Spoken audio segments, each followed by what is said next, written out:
Con el auspicio de la libertad de elegir. Cámara Chilena de la Construcción. CMPC, construyamos el futuro. Quédate en casa con HDI Seguros. Webclass, tecnología educativa. Casa Santa María de Grupo Santa María. La mejor noticia es ser libres, WOM. Y Especial Parrillas. Presentamos 24 horas Central. Se han hecho notar en las principales carreteras del país. En Osorno incluso hay preocupación por la falta de combustible. Y la Asamblea ha determinado rechazar tajantemente las migajas que nos ha entregado el gobierno.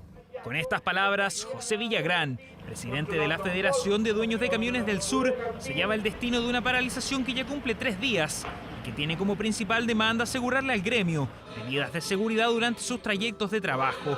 En Temuco, la movilización podría radicalizarse. Hacemos un llamado para todos los conductores que no se han movilizado, que se movilicen en sus casas, guarden los camiones en sus bodegas, no vengan a Temuco. Porque si vienen con mercadería, lamentablemente se van a quedar en Temuco. Verdaderas aduanas en las que ellos mismos fiscalizaron a sus colegas, como este caso en Pillanle-el-Bun. Lamentablemente, coleguita, de verdad, pero no se va a poder pasar. De verdad que no puede pasar. Colabórelo por los 5 minutos ahí nomás, pues deténgase 5 minutos nomás, para que sepamos que está de acuerdo con esto nomás. Todo aquel que no transportara elementos de primera necesidad, como por ejemplo insumos para los hospitales, no pudieron pasar. Al mediodía en Osorno, el panorama era este. Varios servicentros no contaban con combustible. Según trabajadores y locatarios, ya no les quedaba el recurso. Yo pues, no sé cómo lo vamos a hacer para trabajar. Ya pasaba a 3 bencineras y me dijeron que ya no hay combustible. Y ya lo hemos recorrido toda. No sé si es que la gente se vuelve loca apenas dan una noticia catastrófica o en verdad hay desabastecimiento. Porque hay que apoyarlo. No importa que estemos sin petróleo, pero ¿qué le vamos a hacer? Dijo, hay que tener paciencia, ¿no? Preocupante escenario que alertó a las autoridades locales, quienes aseguran que el abastecimiento no peligra en la región. Sin embargo, la alta demanda por miedo a que escasee el combustible tuvo consecuencias negativas. Cada vez que entra un camión y ese camión descarga en un servicentro, aparece una foto en redes sociales y de inmediato llega mucha gente a cargar a ese servicentro. Por lo tanto, cada vez que tenemos un servicentro con stock completo, se va bastante rápido. No sabemos ni cuándo llega ni cuándo va a ser la reposición y lógicamente que eso trae consigo consecuencias bastante complejas para las ambulancias, para los bomberos, para todo lo que significa la emergencia y en un contexto de pandemia. Movilización para la que el gobierno espera tener una pronta solución. Esta jornada, el ministro del Interior realizó un sobrevuelo por la Ruta 5 para ver el estado de las carreteras. La violencia y la transgresión a las leyes no están en nuestras carreteras. Está en el amedrentamiento a trabajadores. Por eso, el gobierno quiere resolver y solucionar para dedicarnos por entero a combatir y enfrentar el terror que se quiere instalar en Chile. Esta vez el panorama en la región de Valparaíso fue distinto. Si bien aseguraron que el paro sigue, se están tomando el tiempo para reflexionar y ver cuáles serán los pasos a seguir de aquí en adelante. Los manifestantes incluso recibieron una visita desde Arica. Y decidimos hacer esta caravana del amor para que esto se solucione en buenos términos, para que podamos algún día tener estacionamiento seguro en la carretera, para que ya no haya más Juan Barrios en la carretera, para que la delincuencia termine, no los roben nuestros camiones, nuestras cargas. Paralización que tiene detenidas a más de 300 máquinas a lo largo de Chile. Camioneros que esperan tener una pronta respuesta del gobierno para que así no se agudice más el conflicto. Y este lunes el 53% de los santiaguinos entrarán en la fase 2 del plan Paso a Paso, Transición. Macul y La Florida están en la lista de municipios que debutan en fase de transición y así preparan lo que será el desconfinamiento y la reapertura parcial del comercio. 1,5 millones de santiaguinos se sumarán a la fase 2, segundo paso del plan de desconfinamiento, cuarentena obligatoria los fines de semana y libertad de desplazamiento de lunes a viernes fuera del horario de toque de queda, cambios que dan la opción al comercio de reabrir sus puertas. Y en el Florida Center ya se prepara, uno de los centros comerciales de la populosa comuna de La Florida, que retomará de forma parcial su funcionamiento. ¿Están las condiciones dadas para su reapertura? Sí, hay que sacar esta cuestión nomás, pues. Vale, todavía no creo que es el momento. Yo creo que todavía estamos en un periodo todavía de... Recién estamos saliendo de la pandemia. Perfecto, que mucha gente está encerrada y está sufriendo por esto. Pues yo creo que no, todavía no hay condiciones. Opciones divididas, aunque hay matices. Bueno, una buena idea, lo más necesario ojalá se abra nomás, pues no tiendas que uno no necesite. Y en algo tiene razón la señora, gradualidad. Será la palabra que guíe esta reapertura, que inicialmente recibirá a 3.500 personas, pese a tener un aforo el centro comercial de un máximo de 7.000 clientes. ¿Por qué? Porque creemos que las 2 primeras semanas van a ser de educación para la gente. Y en ese sentido, mientras menos gente haya, menos aglomeración, más distancia social haya, más tiempo de inculturación, más tiempo de educación va a haber. Control de temperatura a distancia a través de una cámara térmica es el primer paso para poder ingresar a las dependencias del centro comercial, entre otras medidas. Aplica alcohol en gel al cliente una vez que ingresa, hay sanitización de áreas comunes, no hay espacios de descanso, sino que la gente tiene que venir a hacer su compra, cubrir su necesidad y se retira. El paradero 14 de La Florida también se adecuará al desconfinamiento. Allí, el otro mall de la comuna no abrirá sus puertas inmediatamente y se implementará una zona peatonal para ampliar el espacio entre las personas. Junto con La Florida, sus vecinos del norte, Macul, también se sumarán a la fase 2 y ya se preparan con aumento de sanitizaciones y demarcación que recuerden a sus vecinos mantener la distancia social. Y les estamos haciendo un llamado todavía a los vecinos y vecinas que, a pesar de que van a poder salir de sus casas de lunes a viernes sin los permisos, eviten hacerlo porque todavía, si bien los números son favorables, el virus todavía no se va. La Florida, Macul, Maipú, Pedro Aguirre Cerda, El Monte, Cerrillos, Talagante, Huechuraba y Calera de Tango. 9 comunas que desde el lunes se suman a los municipios de fase 2 que en la región metropolitana ya alcanzan el 53% de sus habitantes. Se fiscaliza en la frontera, ahí donde termina la comuna que entra en transición y donde comienza la comuna de al lado, que está todavía en cuarentena. Para fiscalizar ese flujo, entonces ubicamos más de 40 puntos en la ciudad para verificar que las personas que entran a una zona de cuarentena tengan las autorizaciones necesarias y las personas que salen de la zona de cuarentena tengan exactamente las autorizaciones necesarias. Medidas de control que, sumado al constante lavado de manos, uso de mascarillas y el distanciamiento social, debiese permitir que más comunas sigan avanzando hacia el desconfinamiento. Son catalogados de esenciales, no han interrumpido sus operaciones y ya implementaron una serie de medidas de seguridad. Hablamos de la agricultura que se ha adaptado al paso a paso laboral, un proceso que es fiscalizado por el Ministerio del Trabajo y que se busca replicar en distintos rubros. Es uno de los rubros más antiguos que ni la pandemia ha podido detener, aunque sí han debido adaptarse. Hay que trabajar con todas las medidas de seguridad, ¿no? Andar con su alcohol gel, después del baño lavarse las manos, después de comer. Nosotros, por lo menos yo en personal, traigo toallitas húmedas. Son cerca de 50 las temporeras como Griselda, que trabajan en este campo en San Felipe, una de las primeras comunas en pasar a la fase 2 de desconfinamiento y también los primeros en implementar medidas de seguridad para sus trabajadores, en un rubro que fue catalogado como esencial. Nosotros, como somos un rubro que no ha parado durante toda esta pandemia y la gente que trabaja con nosotros trabaja durante todos los años haciendo estos mismos trabajos, entonces las medidas que se toman ellos la acatan felizmente porque así podemos seguir trabajando. Yo soy el sustento de la familia, entonces hay que trabajar con la seguridad que corresponde nomás.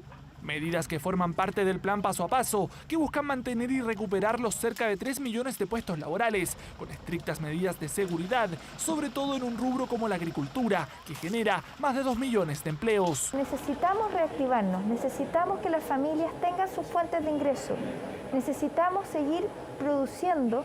Pero esto no se puede hacer de cualquier manera, se tiene que hacer garantizando la seguridad y la salud de todos los trabajadores. Es obligación de usar un delantal, de usar guantes, de usar mascarilla y acá se entregan todos los implementos. Acá nadie ingresa sin los útiles necesarios para entrar al packing. Un proceso que, al igual que la fruta, también se repite en la planta donde llegan. En esta empresa trabajan 1000 personas en temporada baja y 2000 en temporada alta. Por lo mismo, las medidas de seguridad son primordiales. La persona se ubica acá, hace este movimiento e ingresa al palo. Las personas tienen que obligadamente pasar a este sector, lavarse las manos. Nosotros no tenemos ningún contacto con las llaves, Ahora vamos a tomar lo que es la temperatura de las personas para poder ingresar a packing. No queda ninguna persona, sino queda registrada en este librito y tomándole la temperatura. La idea es mantener la trazabilidad al interior de la planta y que el retorno sea cada vez más seguro, teniendo en cuenta que se aproxima la temporada alta de uvas, un proceso que no ha sido fácil para sus trabajadores, pero sí necesario. Usa mascarilla, un poco engorrosa para todos, pero ya, como dicen, como veo que la palabra, acostumbramiento, ahora nosotros estamos todos adaptados, del lavado de manos, alcohol gel, el distanciamiento de cada persona y hacíamos las labores sin ningún problema. Hoy día se han dado cuenta que tienen trabajo permanente y en tanto cuanto cumplan las reglas de sanidad van a seguir trabajando y eso hace que sea mucho más fácil el cumplimiento de las reglas. Una responsabilidad para trabajadores y empleadores en un campo que no para y que sirve de ejemplo para otros rubros que hoy poco a poco retornan a la actividad en medio de cifras de desempleo que no dejan de preocupar en esta pandemia. Con el auspicio de Quédate en casa con HDI Seguros. Estamos viendo 24 Horas Central.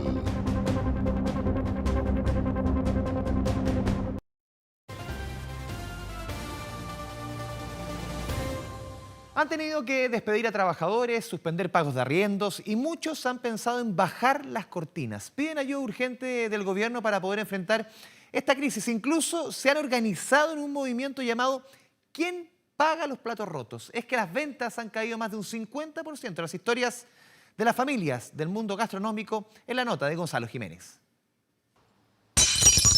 El mundo de la gastronomía chilena está en crisis y necesita ser escuchado. Esas son parte de las declaraciones hechas en un video por la Asociación Chilena de Gastronomía. Unidos y en una sola voz, piden ayuda al gobierno.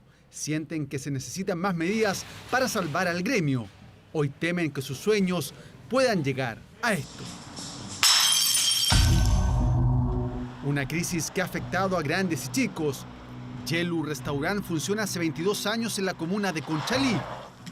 Un lugar de encuentro para las familias del sector. Local al que han llegado artistas nacionales como Luis Dimas y los Payahop. Pero que desde el 8 de mayo que están con las sillas arriba. De las 15 personas que trabajaban, hoy son 6, contando a su marido e hijo. Yo tuve que pedirle a gente que se fuera con el seguro de cesantía y a otra definitivamente despedirla, porque no podíamos. Si antes de la pandemia atendían a 300 personas en el local durante la semana, con cuarentena llegaron a vender 15 almuerzos. Tuvo que reinventarse para seguir en pie, pero las ventas igual bajaron drásticamente. En general un 70%. 70% en general. Porque nos reinventamos. Empezamos a vender parrilladas, a hacer empanadas todos los días. Entonces eso nos ayudó a tener otro ingreso que no estábamos teniendo. Las calles están vacías en la ciudad empresarial de Huechuraba. Su restaurante Bernole cerrado desde el 18 de marzo. 5 meses sin poder abrir. De 150 clientes diarios pasó a 0. Pena, es simplemente pena, porque esto es un sueño que yo tenía con mi esposa de tener un local y como era un sueño, llegar y verlo así, te da pena y más pena da porque también no sabes cuándo vas a poder lograr abrir o cuándo vas a poder volver a la normalidad. Para obtener recursos, Jorge está dando clases de cocina online y así poder seguir pagando una alta suma por concepto de arriendo del local. Conversaciones sí, de tener esa quiebra, de cerrar completamente, porque como te digo, al no tener certeza, uno termina sin ayuda, con miedo, el miedo de cerrar, el miedo de no poder seguir cumpliendo con las deudas que uno tiene, con los compromisos en realidad. El pobre Guido estuvo 4 meses sin abrir. Ha atendido a sus fieles clientes durante 34 años en pleno corazón del barrio Franklin. Y nunca había cerrado sus puertas durante tanto tiempo. A lo mejor vamos a tener que cerrar y empezar de cero, con un carrito, buscar un lugar donde podamos empezar con un carrito o en la casa y cambiar de rubro. Pues dije yo, si esto no mejora, voy a tener que cambiar de rubro, voy a tener que buscarme otra cosa en que trabajar. Pero hace 3 semanas pudo reabrir, pero las ventas han bajado en un 50%. Ahora los sándwiches son solo para llevar y hay una especial atención en las medidas sanitarias. Todo con el fin de salvar el negocio y pagar créditos.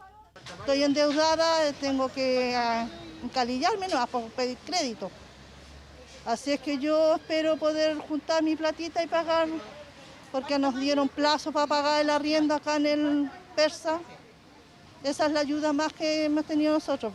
Ante esta preocupante crisis que viven los restaurantes del país, desde el gremio gastronómico hicieron un llamado a movilización para este lunes 31 de agosto, llamado ¿Quién paga los platos rotos?, para pedir urgencia en ayuda al sector. La autoridad no nos puede dejar morir.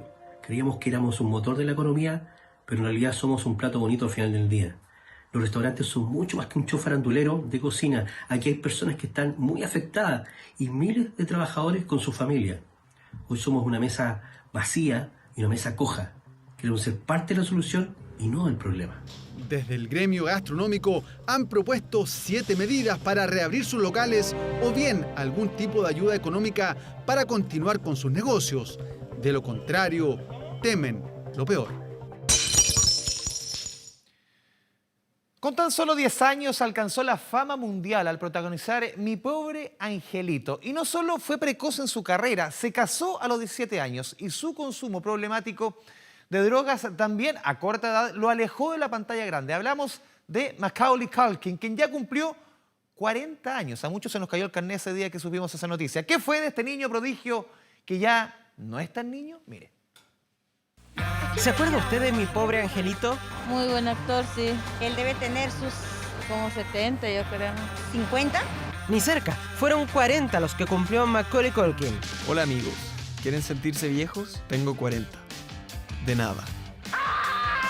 El niño de Mi pobre angelito rodaba muchas películas a inicios de la década del 90, lo que le puso a él en la órbita del mundo entero hasta hoy. Pobre Angelito 1 y 2 creo que son, ¿no? Exactamente. Para la época de Navidades siempre las dan. También se lo muestran a hermanos menores que a lo mejor no la han visto. Y a mi familia porque es una película bastante bonita. Ahora, si nos detenemos a analizar su carrera solamente desde el ámbito cinematográfico, en realidad es bastante limitado. Sin duda lo que hizo con las 2 películas de Mi pobre angelito fue un verdadero impacto mundial. Después no ha podido seguir destacando. Pero Macaulay es recordado con afecto. El Macaulay, sí, trabaja bien. En la primera mitad de los 90, su década dorada, no dejó de hacer películas hasta el éxito de Ricky Ricón en el 94, donde tal cual, el niño de oro de Hollywood, como le llamaron, fue el primer menor de edad en cobrar $1 millón en un film. Los valía entonces. Parece que era menor que Michael Jackson. ¿Te acuerdas que eran bien amigos? Sí. En efecto, 22 años menor, protagonizó el videoclip de uno de los más emblemáticos hits de Jackson. Eat this. A propósito de una amistad que refrenda un estudioso del rey del pop y uno de nuestros más reconocidos dobles de Michael, véale. Él va y cuenta su experiencia y dice, yo viví toda mi infancia con Michael y Michael nunca tuvo una mala intención conmigo. Pero su controvertida amistad con Michael Jackson no es el único episodio turbulento que sus fanáticos recuerdan. Estaba metido en las drogas y no sé qué otra cosa más. Consumo de droga y detenciones por ello en 2004. Todo alentado tal vez por un abuso laboral de su padre, imponiendo trabajo a esa verdadera mina de oro en que se había convertido el pequeño. Quizás ser famoso cuando niño le trajo consecuencias después. Tenía condiciones actorales, pero parece que no logró desarrollar mayores matices. Su rango, en el fondo, podríamos decir, como actor era un poco más limitado. Pero a sus 40 años, algo provoca Macaulay Culkin. Algo que, sea por la pandemia o los encierros, a veces consigue mezclar mágicamente la ilusión del cine con la realidad. ¿Saben de qué película están hablando? Sí, pues, obvio. ¡Ay, yo lo voy a abrazar! Y no somos quien para coartar la ilusión que Macaulay hace despegar en estas personas. Ay, ¿se puede jugar así? ¿Ah? No puedo, que ahora como estamos en la calle hay que hacerlo pelar. Yo creo que no le está sacando provecho a todo eso, a la fama que él ya hizo. Ahora si lo tuviera en alguna red social, eso tú se lo podrías decir, ¿no? Cuando escribirlo. Sí, se lo podría escribir, pero no porque no me ha llamado la atención, como le digo. Ni en Instagram, ni todas esas redes sociales, tampoco lo sigo. ¿Le serviría? ¿Por qué no? Si lo suyo hoy día es actualizar su sitio Bunny Earth sobre estilo de vida, uno que otro proyecto en televisión y quisiera ser padre, coronando una historia de Dulce y Agraz que ahora podría traer otros angelitos menos pobres al mundo. Espero que ahora esté mejor con su vida. Aparentemente sí. Ah, qué bien. Figura de 40 años que no brilló como se proyectaba, pero cuya luz, colgada de esa estrella de mi pobre angelito, seguirá encendida mientras existan navidades en las que recordar al pequeño Macaulay. 40 años, ¿sabes cómo pasa el tiempo? Vamos a revisar ahora información del mundo. Seguimos relacionados con Hollywood. Tomamos contacto con Andrea Aguilar. Pantera Negra marca o enluta a Estados Unidos. Andrea, ¿cómo te va? Buenas noches. Justamente, Andrés, ¿cómo estás? Muy buenas noches. Un luto que se extiende también a otros países, incluso a Reino Unido y en otras partes del mundo. También se ha lamentado la muerte de este actor Chadwick Boseman, protagonista de la película Black Panther, a causa de un cáncer que ha causado conmoción en Estados Unidos. Celebridades, políticos, personalidades de Hollywood han expresado su pesar por el fallecimiento. Lo vemos en el siguiente informe. In my culture, death is not the end. Con esta frase de la película Black Panther, los fanáticos le han rendido un homenaje póstumo a Chadwick Boseman, el actor que encarnó al emblemático rey T'Challa.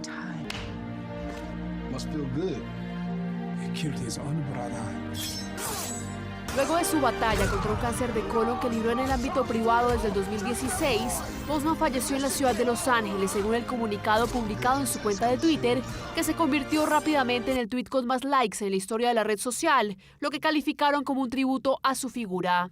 Un verdadero luchador, Chadwick perseveró a través de todo para traer muchas de esas películas que tanto le han gustado. Varias de ellas fueron filmadas durante y entre innumerables cirugías y quimioterapias. Tras conocerse la noticia, desde cantantes como Mick Jagger y John Legend, pasando por figuras como Oprah Winfrey y una multitud de actores, expresaron en redes sociales sus condolencias a la familia del actor de 43 años. Bueno, lo que tenemos que estar celebrando es que en este corto espacio de tiempo, el alma de este héroe ha influido en tantos jóvenes de la manera más maravillosa. Y creo que su trabajo, hasta cierto punto, lo hizo. Ya sabes, después de Black Panther. Esta película se convirtió en la tercera más taquillera en la historia de Estados Unidos al recaudar más de $1.000 millones y mostró por primera vez a un elenco integrado casi en su totalidad por afroamericanos. We all know what it's like to be told that there is not a place for you to be featured, yet you are young, gifted, and black. We know what it's like to be told to say there's not a screen for you to be featured on, a stage for you to be featured on. Efectivamente, el papel más emblemático de Boseman fue el rey T'Challa en la película Pantera Negra, que en el 2018 marcó un antes y un después en la industria de Hollywood al poner por primera vez a un superhéroe negro, algo que causó un impacto profundo entre los afroamericanos de todas las edades. Thank you from the very bottom of my heart for all that you've done, for really being a hero that we really need in a time like this. Thank you so much. Darren, I think there's something wrong with your microphone.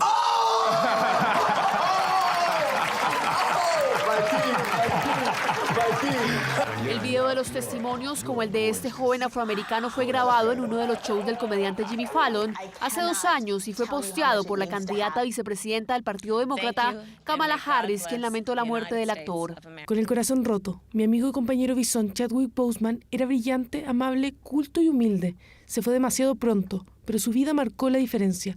Envío mi más sentido pésame a su familia.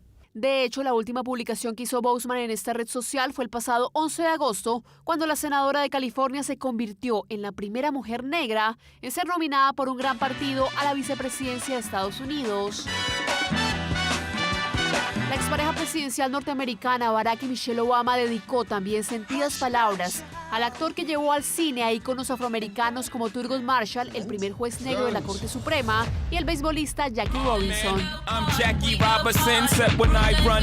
verdadero heroísmo de haber sobrellevado su cáncer mientras filmaba múltiples películas le valió el reconocimiento de sus colegas como Chris Evans, quien alcanzó la fama al interpretar al Capitán América. Estoy absolutamente devastado. Esto es más que desgarrador.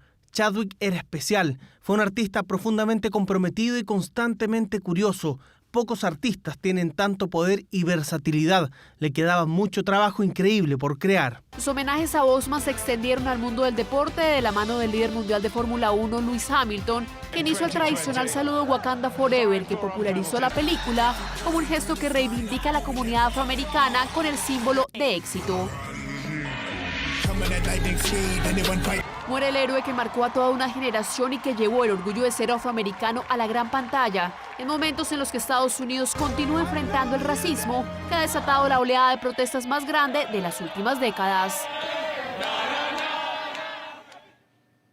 Y seguimos justamente en Estados Unidos, pero hablamos ahora de lo que hizo hoy el presidente Donald Trump y fue justamente visitar este sábado las zonas afectadas por el paso del devastador huracán Laura. El mandatario visitó el estado de Luisiana, que fue el más golpeado por el fenómeno el pasado jueves, cuando tocó tierra como un huracán categoría 4. Este huracán Laura dejó al menos 14 fallecidos y millonarios daños materiales, además de graves inundaciones. Recordar también que Trump hizo la primera parada en un almacén utilizado para almacenamiento de suministros y de agua, y aunque la marejada ciclónica retrocedió en los últimos días, cientos de miles de personas permanecen todavía sin electricidad ni agua, un problema que podría persistir durante varias semanas.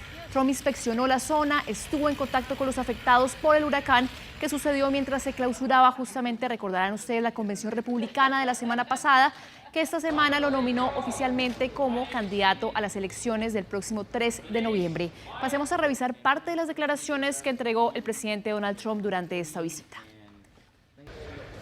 Our hearts go out to the families who have lost loved ones. What is the number, would you say, John, right now? We've lost amazing. Well, it's a tremendous number, but you were thinking it could have been a lot worse. Nos vamos ahora para Europa con esas imágenes, porque este sábado se registraron multitudinarias manifestaciones en varios países de Europa en contra de las cuarentenas por el coronavirus. Berlín, París y Londres han sido los epicentros de las protestas este sábado, en las que miles de personas participaron justamente en contra de la cuarentena. En la capital alemana se dio la manifestación más multitudinaria, esto fue en la Puerta de Brandenburgo, el escenario elegido desde la madrugada para que miles de personas se reunieran en una concentración que fue dispersada por la policía y en la que no había ningún tipo de distanciamiento social. En París, la Plaza de la República acogió a centenares de manifestantes que protestaban contra lo que ellos califican como una dictadura de la salud. En Londres, los manifestantes se tomaron la Plaza de Trafalgar para protestar también en contra de las medidas de distanciamiento social, el uso de mascarillas y también el seguimiento de los pacientes. Todas estas manifestaciones en estos países europeos se dan justamente después de una semana que ha estado marcada por el repunte de contagios y fallecidos en varios países del viejo continente a causa de esta pandemia que ya deja casi 25 millones de infectados y 838.000 fallecidos a nivel global. Y una difícil semana ha vivido Argentina, que nuevamente marcó un récord de contagiados por COVID-19 en medio de la cuarentena más larga del mundo. El vecino país se enfrenta a casi 12.000 positivos en un día, luego de 5 meses de encierro. Lo vemos en este informe de Ignacia Núñez. 2 semanas después de que se registrara la primera muerte por coronavirus en Argentina el 7 de marzo pasado y que también fue el primer deceso a causa de la pandemia de Latinoamérica, el gobierno inició la hasta ahora cuarentena más larga del mundo. Pero las cifras conocidas esta semana echaron para atrás los planes de desconfinamiento. Con un nuevo máximo histórico de 11.700 casos y una semana en números similares, el gobierno de Alberto Fernández tomó la decisión de alargar aún más las medidas restrictivas, dejando el 20 de septiembre como nueva fecha límite. Vamos a pensar un poco juntos. ¿Qué pasos tenemos que dar frente a la situación en la que estamos? Está en nuestras manos ver cómo podemos combatir definitivamente al virus. No naturalicemos los contagios, que son muchos, y que mucho menos naturalicemos las muertes. El 76% de los casos en Argentina se concentran en el área de Buenos Aires, pero es el aumento de positivos en otras zonas los que preocupan a las autoridades, quienes han implementado distintas medidas para enfrentar la pandemia. Pese a que ya se ha alargado la cuarentena en 11 ocasiones, ahora están permitidas las reuniones de hasta 10 personas al aire libre, siempre y cuando se respete la distancia social y que se tenga precaución con acciones como cantar o reírse. Acciones intensas como hablar fuerte, como gritar, como cantar, como reírse, ni hablar, toser o estornudar sin cubrirse la boca con el pliegue del codo, son actividades que por más que la persona que esté con nosotros no tenga síntomas, tenga muy pocos síntomas, puede estar incubando el virus y podemos ser parte de la cadena de transmisión. Miles de argentinos salieron el 17 de agosto a las calles a protestar contra las medidas restrictivas, pero el aumento exponencial de casos ha generado opiniones divididas respecto a esta nueva fecha de apertura. Realmente lo que creo es que la extensión de esto es falta de un plan económico. Yo creo que de algo sirvió. Es cierto que ahora están empezando a aumentar los casos, pero no de forma exponencial como estaban aumentando en los otros países. Y cada vez la curva más alta, más contagios, más muertes. Me parece correctísimo. Es decir, primero la vida. La cuarentena temprana y estricta de Argentina fue en un principio destacada a nivel mundial, pero ahora se encuentra en medio de la pandemia y está viendo números récord de contagios y fallecidos. Ya se registran casi 400.000 casos y han habido más de 8.000 muertes. Todo esto después de 5 meses de encierro que parecen no tener fecha de término. Y hablamos ahora de un incendio en un hospital de Brasilia que obligó este sábado a evacuar a los pacientes ingresados por coronavirus.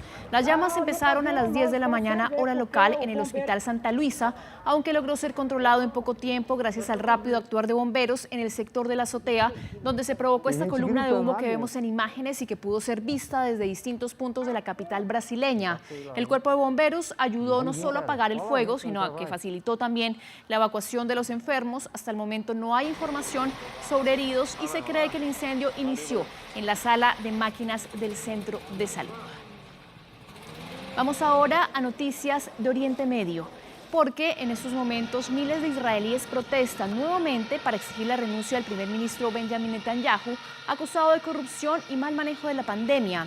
Los manifestantes han protestado durante varios días frente a la residencia oficial de Netanyahu en una nueva protesta que se une a las que vienen ocurriendo en los últimos meses.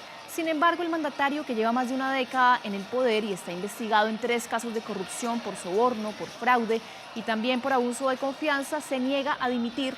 Ha señalado que lo que quieren es sacarlo del poder los izquierdistas y los medios de comunicación opositores. Aparte de los escándalos de corrupción de Netanyahu, la tensión en este país de Oriente Medio ha aumentado por lo que califican como errores del gobierno israelí en el manejo de la pandemia, que ya ha dejado casi 100.000 contagiados y ha disparado el desempleo por encima del 20%. Vamos ahora a Europa con las imágenes de este barco de rescate financiado por el artista Bansky, que ha emitido llamadas urgentes de ayuda al estar sobrecargado y varado en el mar Mediterráneo. El Louis Michel comenzó sus misiones de ayuda la semana pasada y actualmente se encuentra con 230 migrantes que han sido rescatados en las costas de Libia. La tripulación de la embarcación, que lleva el nombre de una anarquista feminista francesa, emitió una serie de tweets contando lo que estaba sucediendo, toda la situación que estaba empeorando. Han pedido en vano ayuda a autoridades de países como Italia, Malta y Alemania. Este barco fue financiado por la venta de las obras del artista Bansky. Está buscando justamente y urgentemente un puerto donde desembarcar a las casi 200 personas que lleva a bordo y otras 30 que van en un bote de salvavidas. Revisemos ahora información en Estados Unidos, porque después de casi 6 meses, el Museo Metropolitano de Nueva York volvió a abrir sus puertas al público. Hemos vuelto, fueron las palabras del presidente del museo para celebrar la reapertura de una de las instituciones culturales más icónicas y reconocidas de la Gran Manzana. Desde el Met se han preparado todas las medidas necesarias para proteger la salud de los visitantes, lo que incluye uso obligatorio de mascarilla dentro del recinto y también mantener la distancia social. La capacidad de visitantes se redujo a un 25% de la que normalmente llegaba a ver las obras de arte, que alcanzaban más o menos unos 20.000 en temporada antes de la pandemia. El coronavirus fue un duro golpe económico para los museos en Nueva York. El Met, en una rueda de prensa virtual, de hecho informó que prevé pérdidas este año por $150 millones. Vamos ahora hacia Asia con imágenes que llegan desde Sri Lanka, este país en el sudeste asiático en el que el sábado se celebró el tradicional desfile anual budista de Kotte. Este colorido multitudinario desfile que vemos en pantalla se llevó a cabo en la ciudad de Colombo, en el histórico templo budista de Kotte, una tradición que se cree comenzó en el año 1415 y se realiza en honor a la reliquia sagrada del diente de Buda, que en un tiempo estuvo de hecho custodiado por el reino de Kotte. Centenares de personas participaron de las coloridas comparsas que también tienen elefantes con trajes tradicionales. Sin embargo, recordemos lo que sucedió el año pasado, que uno de estos animales dejó casi una veintena de lesionados al escapar de los delfines, en los que son justamente usados como símbolos de prosperidad de las familias más ricas de la región durante estos desfiles. Y terminamos en Australia con estas imágenes de un pequeño koala de solo 6 meses. Fue rescatado por el equipo de un zoológico australiano luego de que su madre fuera atacada por un perro.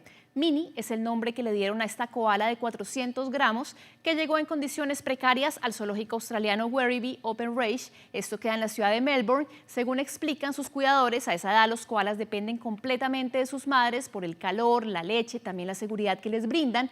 Pero la madre de Minnie desafortunadamente murió por las heridas provocadas por un ataque de un perro.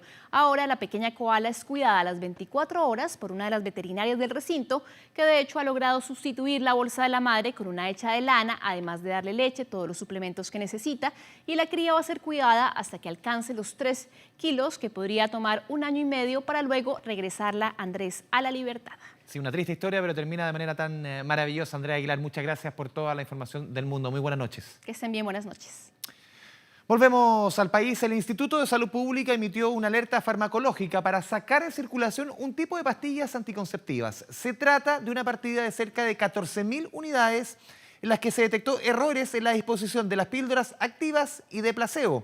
Aseguraron que este lote solo se distribuyó en consultorios, no en farmacias, y ya se tomaron las medidas para su retiro, mientras otros expertos advierten el riesgo de posibles embarazos no deseados. Fue como, no, ¿qué voy a hacer ahora? Porque son las que yo tomo. Toma pastillas anticonceptivas hace 1 año, las mismas por las que el Instituto de Salud Pública ayer emitió una alerta farmacológica para que se retiren del mercado gran parte de ellas. Anulet CD de 28 comprimidos. La razón, errores en la disposición de los comprimidos activos y de placebo o directamente falta de ellos. Da mucha lata porque de verdad es como esas pastillas a uno le dan seguridad. Hay comprimidos que tienen las hormonas que son las que causan el efecto de no ovular y que por lo tanto son las anticonceptivas y traen en este caso 7, en otro caso 4 pastillas que son de un color distinto y que no tienen hormona. Entonces, si por toma inadecuada una mujer consumiera placebos entre medio de las píldoras activas, podría ocurrir con más riesgo que haya una ovulación inadvertida y que por lo tanto la mujer, estando con su tratamiento, ovula y se embarace sin percatarse.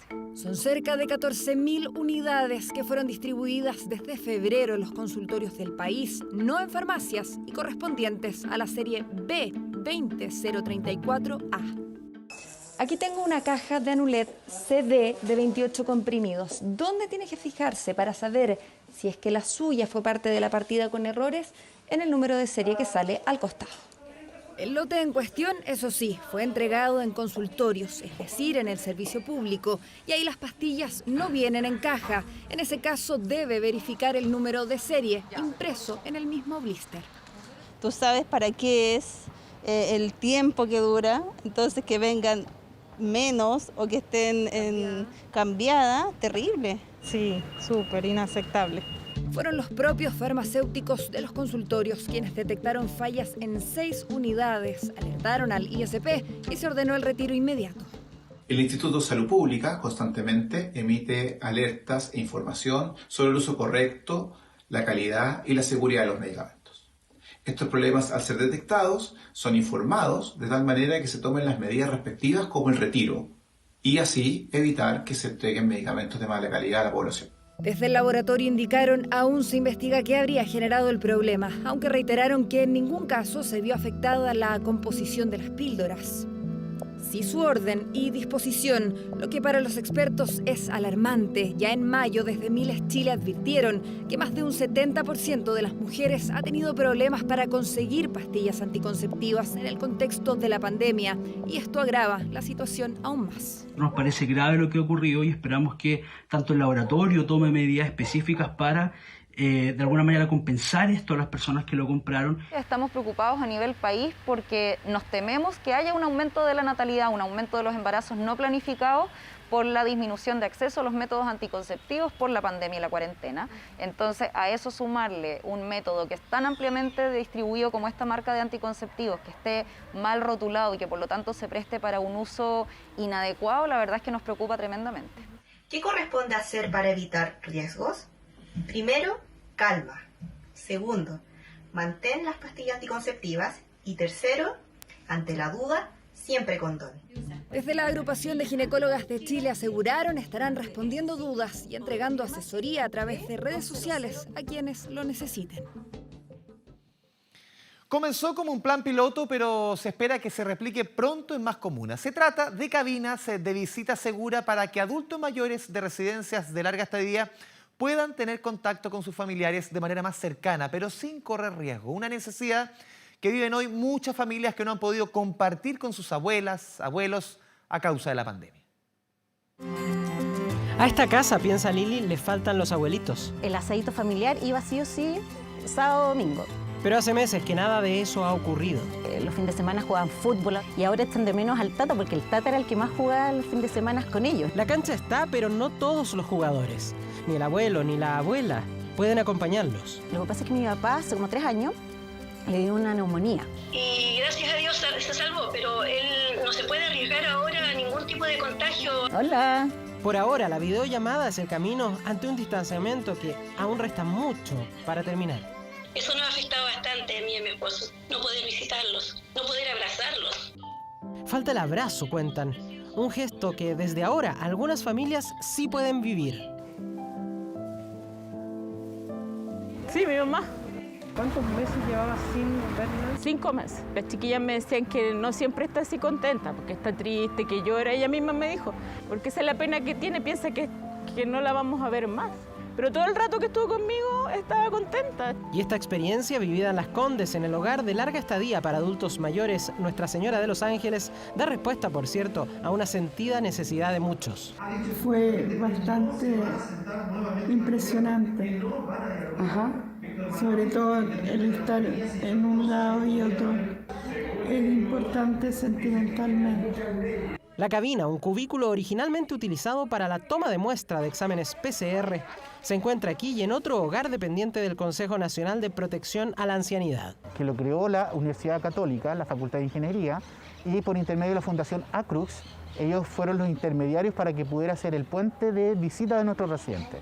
Y la idea, nos cuentan, es que otras universidades puedan hacer desarrollos similares para proveer de estos espacios y permitir los reencuentros en muchos otros hogares a lo largo del país. Es un familiar a la vez, son 30 minutos como máximo. El objetivo de esto es que se vayan desarrollando nuevas ideas para tener un mejor contacto con el residente. Esta cabina del plan piloto de visita segura y las que puedan emplazarse en otros hogares, si es que la experiencia de 10 días aquí resulta positiva, dará respuesta a un alejamiento obligatorio en el que quedaron sumidos estos adultos mayores el 2 de abril por cuarentena irrestricta para estos centros, con resultados de inestabilidad emocional para ellos. Ojalá que otras universidades y otros grupos también se asocien a esta iniciativa y podamos tener más casetas de acercamiento seguro o de visita segura. Si nos va bien aquí, si nos va bien en Huechuraba, ¿por qué no ver cómo hacemos para que llegue a muchos lugares? Un proyecto importante, asistiendo a las familias y a los propios adultos mayores, los mismos que han aglutinado en Chile el 60% de los fallecimientos a causa del COVID. Después al final me dio un poco de pena porque igual da no sé qué no poder tocarla. Me quedo súper tranquila ahora de verla que está bien de salud. Los mismos que hoy en un par de hogares, ojalá pronto en muchos, pueden volver a sentir ese abrazo que es tan necesario, que es tan fundamental siempre.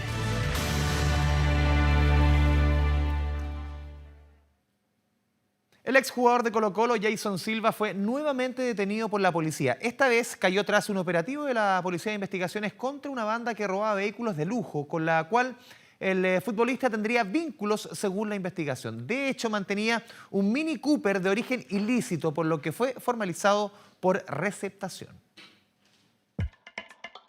La investigación tenía por blanco una banda dedicada a los portonazos y encerronas. Cayeron 4 integrantes, pero además otras 6 personas. Uno a uno los detenidos, a él quizás no lo reconocerá. Además del color de pelo cambió, según la indagatoria, de rubro. Aún no termina el capítulo de Jason Silva y el lienzo azul. Quiero pedir disculpas públicas. Y otra vez el exjugador de Colo-Colo, Jason Silva, fue detenido. No quiero hablar. Para saber lo que pasó. No quiero hablar. Pasan los años, también los pasos de Jason Silva por comisarías y tribunales. Es la quinta vez en el último tiempo que es detenido. Volante de 29 años, actualmente sin equipo luego de terminar su vínculo con Santa Rita de la Segunda División de Ecuador. Antes jugó por Palestino, Antofagasta, San Marcos de Arica y Colo-Colo en la temporada 2013-2014.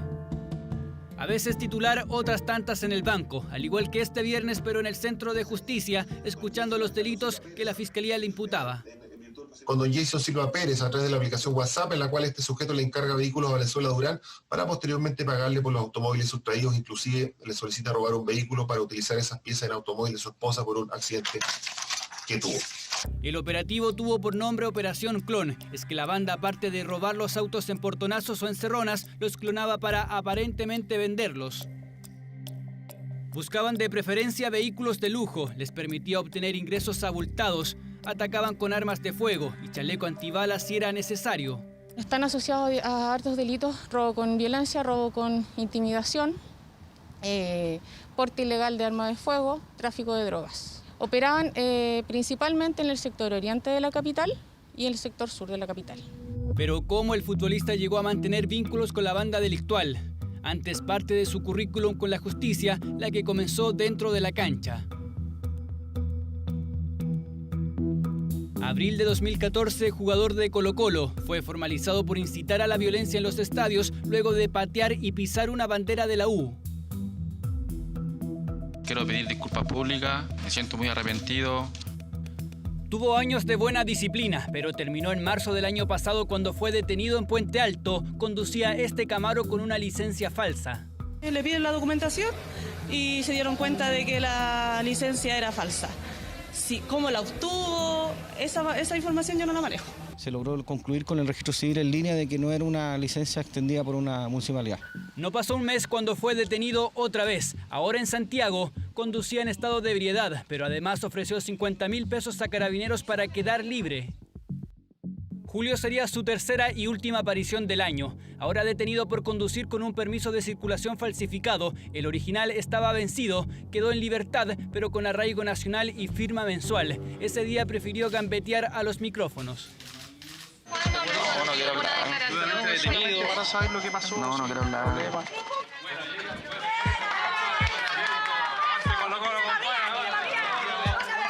Y así sumó una nueva visita a tribunales. Si bien la operación Clon apuntaba a delitos de portonazos y encerronas, el exfutbolista, según la indagatoria, consultaba por los vehículos de lujo robados. De hecho, se le incautó un Mini Cooper.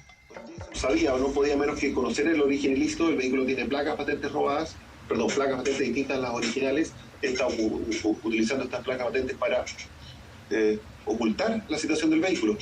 La Fiscalía pidió la prisión preventiva para el exjugador de Colo-Colo, pero finalmente se decretó arresto domiciliario total. Novedades en lo judicial para Jason Silva, en lo deportivo no, sigue sin equipo.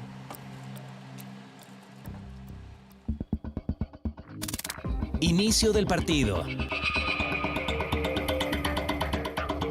Los protocolos sanitarios y la seguridad dispuesta para el primer partido en Primera División se respetaron. Las autoridades quedaron satisfechos con los resultados. ¿Cómo le va? ¿Cómo está? Buenas noches. Eso en cuanto al protocolo de seguridad, porque en lo deportivo seguramente el hincha de Colo-Colo no quedó nada contento. Sufrió, pese a la gran actuación de un inspirado Esteban Paredes, terminaron cayendo igual en el Monumental frente a Santiago Wanderers. Revisamos la primera nota del regreso del fútbol acá en Chile.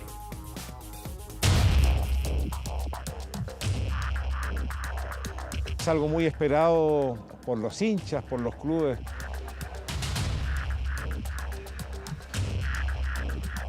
No tenemos noticias, no hemos tenido ningún procedimiento. La burbuja del Monumental fue todo un éxito. El trabajo de meses dio resultado. Los protocolos funcionaron como las autoridades lo esperaban. Muy contento de que vuelva el fútbol, que vuelvan las condiciones sanitarias adecuadas y con las medidas de seguridad también adecuadas.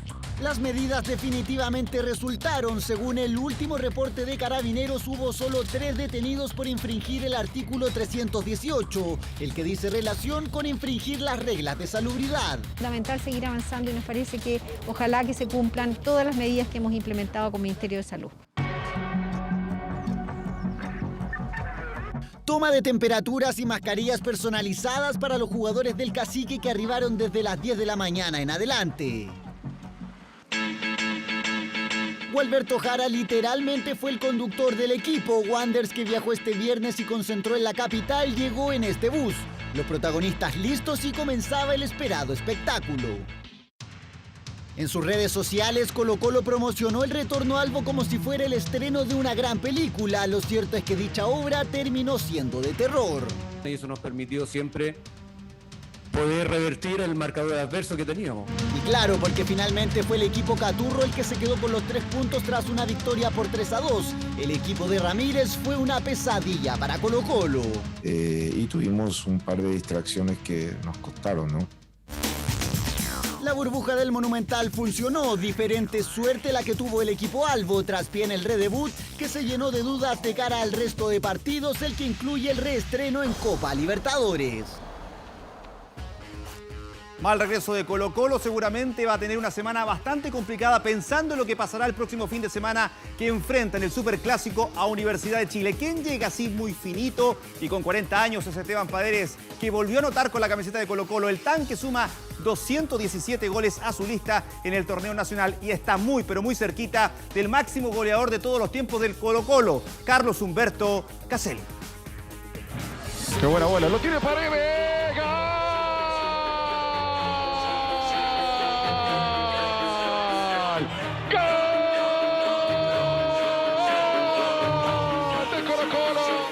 Si el gol de Colo-Colo es de Esteban Paredes, por lo menos así ha sido 217 veces. El tanque sigue agrandando su leyenda en el Cacique en este retorno del fútbol chileno. El artillero goleador, el artillero grande, el artillero gigante, Esteban Efraín Paredes, no podía ser otro. Paredes a sus 40 años sigue marcando diferencias en el fútbol criollo. Todos sabemos de su jerarquía, de su calidad, de toda esa capacidad de goleadora que tiene, ¿no? Y bueno, ahí está. Eterno Paredes, implacable en el área Paredes. El delantero de las 4 décadas acrecienta su cuenta como goleador histórico del fútbol chileno. Suma 217 tantos y ahora va por el récord de goles en Colo-Colo. Carlos Humberto Caselli es el máximo anotador Albo con 207, mientras que Paredes suma 192, es decir, está a 12 del rey del metro cuadrado. Y siempre cumple a la hora en que se le llama, 30, 20, 45, partido entero. Él está para... y la cumple siempre, con un gol siempre cumple su cuota.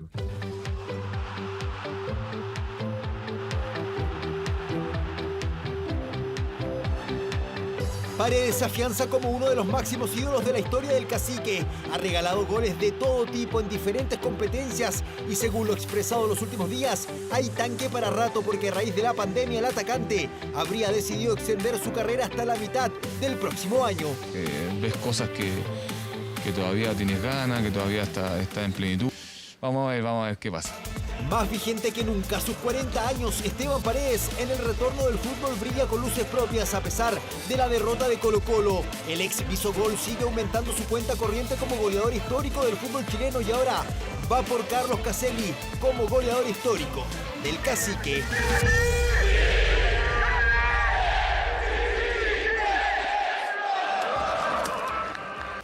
Colo-Colo perdió ante Santiago Wanderers, Huachipato viajó a Coquimbo y también lo derrotó. Y la Unión Española se subió allá a San Carlos de Apoquindo para quitarle el invicto al UC. Son las sorpresas del reestreno de nuestro torneo.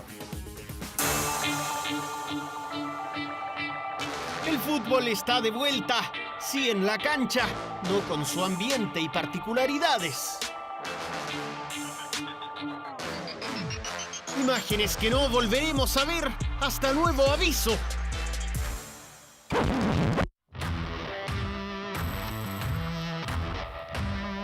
Universidad Católica recibió a Unión Española en San Carlos de Apoquindo. Hay zonas delimitadas donde pueden estar los jugadores, donde puede estar la prensa. Nosotros, por ejemplo, como dirigentes, vamos a una zona en la que no tenemos contacto con el plantel, no podemos ir al camarín como habitualmente lo hacemos, vamos directamente a la tribuna. Son 8 dirigentes por el equipo local, 4 dirigentes por el equipo visita. En Coquimbo el puerto siguió funcionando. Los hinchas se lamentaban por no asistir al estadio Francisco Sánchez Rumoroso. Bueno, lamentablemente lo vamos a verlo por la tele nomás, pero bueno, ahí vamos a estar. ¿Qué vamos a hacer? Pues tenemos todas las ganas de ir. Ustedes saben que aquí todos son coquimbanos y les gusta ir al estadio y todo ese cuento, y aquí estamos todos pillados. No, lo voy a acá en el puerto. Podemos hacer una tele para ir acá, estamos hasta las 4 acá. Las conferencias presenciales son parte del pasado. Ahora todos vía Zoom, no exento a problemas técnicos. No es fácil, todo esto es nuevo, ensayo y error. Así que les pido las disculpas del caso. ¿Me escucha ahora sí, profesor? Sí, ahora sí. Coquimbo Unido hoy día, después de esta derrota, queda como colista del torneo. Creo que el camino es este. Creo no, estoy seguro que el camino es este. Hay sacrificios económicos, deportivos por lo demás, porque ha habido 5 meses de para aproximadamente y hoy volvemos, gracias a Dios, con este retorno que esperábamos todos y sin incidente, que es lo más importante. Imágenes que deja el retorno del torneo nacional, con vuelos charter como el de Huachipato hacia Coquimbo, conferencias remotas, trabajos sanitarios en camarines. Ya vendrán tiempos del sándwich de potito, un café y el maní confitado. El fútbol volvió en modo pandemia. Y ya son las 10 de la noche y les recordamos que a partir de las 22 horas, Televisión Nacional de Chile está autorizado para transmitir programas para mayores de 18 años. Vamos con el fútbol Inter, porque hay partidos internacionales también. En la Community Shield, Supercopa de Inglaterra pone en 28 minutos del segundo tiempo el 1-1. Comienza Mohamed Salah los penales, 1-0. Nelson, la igualdad para el Arsenal, 1-1. Brainstein desviado para el Liverpool. Y Pierre Tichil en Inglaterra. Festeja Arteta, su técnico, y también sus jugadores. Levantan la copa. Y ahí está entonces la celebración del Arsenal. Este es un partido amistoso del Brighton contra el Chelsea, pretemporada. Werner, Timo, el alemán que llega para marcar muchísimos goles. Ha invertido muchísimo el Chelsea antes del inicio de la Premier League. A los 4 minutos, entonces el alemán pone el 1-0. Tapada de Maupay. El francés que impide el emparejamiento, pero penal nuevamente sobre Aaron Connolly, y Pascal Gross decreta el 1-1 en el partido. Esta es la polémica. Volvió la NBA con el duelo de los Bucks y los Magic. Durante la entonación del himno patrio, George Hill, jugador del equipo de Milwaukee, decidió quedarse en el pasillo y no salir a la cancha. Esto por protesta contra la discriminación y violencia policial hacia la comunidad afroamericana. Una vez que terminó el himno, regresó al parque y jugaron el partido. Los Bucks vencieron por 118-104 a Orlando. Con todo lo que significó la paralización de una jornada, pero que tras conversaciones con los dueños de los equipos volvieron a jugar. Y el número 1 del mundo, el serbio Novak Djokovic, en el tenis, revirtió su mal inicio del partido y ganó en 3 sets al canadiense Milos Raonic en la final del Master 1000 de Cincinnati y mantuvo su invicto de la temporada, 18-0. 18 partidos, 18 ganados, 1-6, 6-3 y 6-4 fueron los parciales, con el que Djokovic también emparejó a 35 victorias en los Master 1000, igualando la marca que tiene Rafa Nadal. Y esto ya parece aburrimiento, porque otra vez Lewis Hamilton se queda con la pole position, esta vez en el Gran Premio de Bélgica, tras conseguir su pole position número 93 de su carrera. Los 7 kilómetros los cubrió el inglés en 1 minuto y 41 segundos. Segundo arrancará su compañero Valtteri Bottas, mientras que el holandés Max Verstappen de Red Bull arrancará tercero en la grilla de partida mañana. Y en una jornada, ahí está, hacia Pantera Negra, haciendo festejos. Y el noruego de 33 años, Alexander Kristoff, se quedó con la primera etapa del Tour de Francia, marcada por la lluvia y muchas caídas, complicaciones. Los ciclistas del pavimento resbaladizo. Miren, ahí el colombiano Superman López choca con una valla que estaba en la pista. Muchas, pero muchas caídas. Mañana 186 kilómetros de competencia que se espera un poquito más tranquilo para los pedaleros que comienzan este tour bastante extraño que significó hoy en su arranque con muchas, pero muchas caídas en día de lluvia. Don Roberto Cuevas, oiga, para mañana Universidad de Chile con Palestino, sí, 4 de la tarde. 4 de la tarde. Así es. Estar atento. Hay que estar atento. Don Roberto Cuevas, que le vaya bien. Cuídese. Chao, chao. Vamos a seguir con otras informaciones. El presidente Sebastián Piñera anunció que vetará la nueva ley de migraciones en caso que se apruebe la denominada visa de turismo laboral y la posibilidad de regularizar el estatus migratorio luego de hacer ingreso ilegal al país. La decisión fue anunciada a días que el Senado deba votar el proyecto. Esas dos indicaciones yo espero que no prosperen.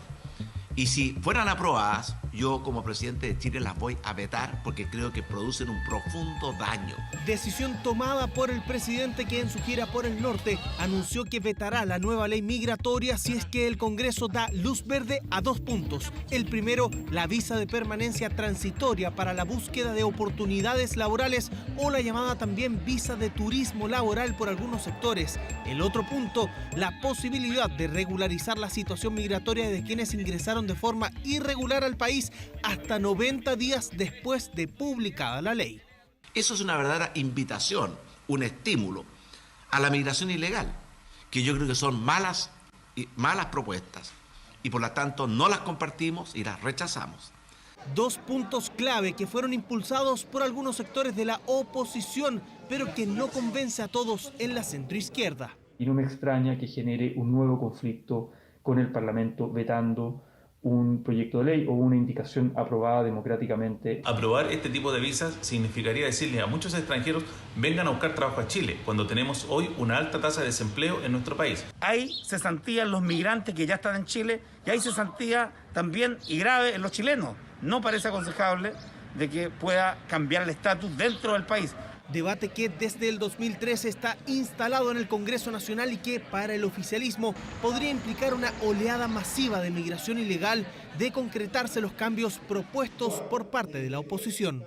Una norma que establezca el turismo laboral nos parece completamente agraviante y peligrosa para Chile. No será necesario que el presidente vete, dado que existen senadores con un sentido de responsabilidad en la oposición. Esperamos que el debate parlamentario permita llegar a un buen acuerdo, a un buen entendimiento.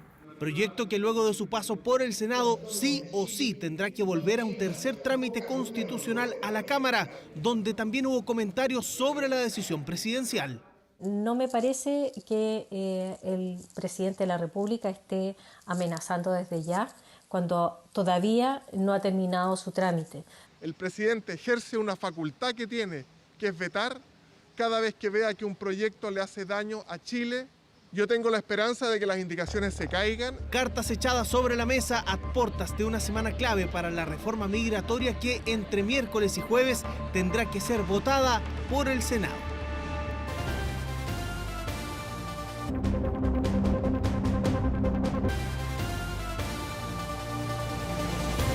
Un completo plan de ayuda económica y sanitarias anunció la Municipalidad de Viña del Mar. Se trata de más de 50 medidas concretas para la reactivación del comercio y el turismo en la ciudad Jardín.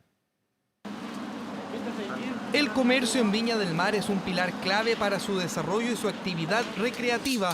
La capital turística de Chile por décadas ha sido un atractivo para viajeros nacionales e internacionales, pero las consecuencias de la pandemia del COVID-19 han dificultado el funcionamiento de sus restaurantes y almacenes. Los locatarios que viven de sus ventas se las han arreglado para sortear el complejo momento que viven. Todo con las medidas preventivas, claro, con alcohol gel, mascarilla y atendiendo acá en la entrada. Ahí estamos con mi compañero reinventándonos. Está un poco difícil la situación, pero la gente está un poco saliendo con un poco de temor. Somos comerciantes y nosotros si no vendemos, no trabajamos, no tenemos ingresos. Comerciantes que afortunadamente cuentan con el respaldo de sus vecinos, ya sea por la atención, calidad de sus productos o cercanía, ellos llaman a preferirlos. En lo posible nosotros venimos a los lugares que están cerca porque les ha ido muy mal. Así que esperamos que ahora se les vaya arreglando un poco. El producto es fresquito, rico, tienen abierto, hay que preferirlo y premiarlos por abrir. Y mira qué hermoso lo que hacen.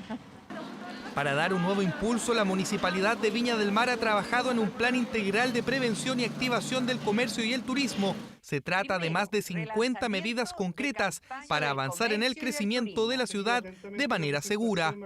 Es un primer paso y con la colaboración de todos recuperaremos nuestra forma de vida, pero ahora con mayor prevención porque esta pandemia lo ha cambiado todo. Haremos de este plan una herramienta de gestión para avanzar en la reactivación de la ciudad con plena sintonía a las normas y protocolos de la autoridad sanitaria.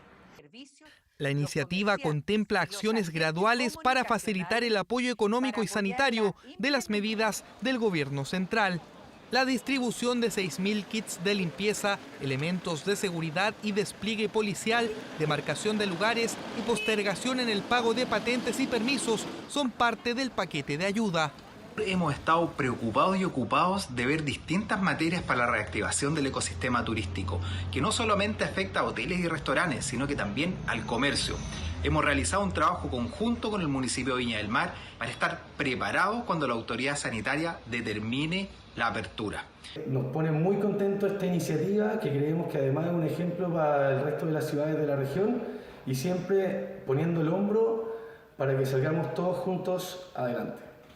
El anuncio tuvo una buena acogida por parte de los gremios del comercio y el turismo y contará con la colaboración de los sectores públicos y privados para que Viña del Mar pueda recuperar su magia y esplendor. De Cámara Chilena de la Construcción. Estamos viendo 24 Horas Central.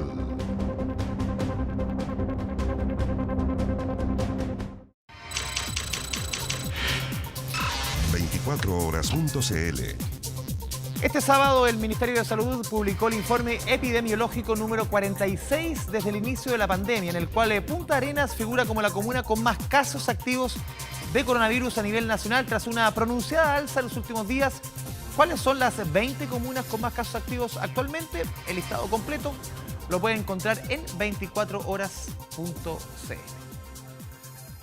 Y después de 24 Horas Central, hoy sábado en nuestro Cine en TVN, por primera vez en la televisión abierta se estrenará el documental Lemebel sobre el reconocido escritor y activista Pedro Lemebel de la directora Joana Reposi. La película de 96 minutos narra la historia del también artista visual, escritor, poeta, pionero del movimiento gay en Latinoamérica, quien sacudió la sociedad chilena conservadora durante el gobierno de Augusto Pinochet a finales de los 80. Un viaje íntimo y político a través de sus arriesgadas performances sobre la homosexualidad y los derechos humanos. Lemebel retrata la culminación de un anhelo, la inmortalidad, ganadora del Teddy Award en el Festival de Cine de Berlín el 2019 y aclamada por la crítica. Esta es una invitación impostergable que usted podrá conocer esta noche después de 24 Horas Central. Así que la invitación ya está hecha para seguir este tema del Lemebel después de 24 Horas Central. Muchas gracias por haberse informado junto a nosotros. Muy buenas noches.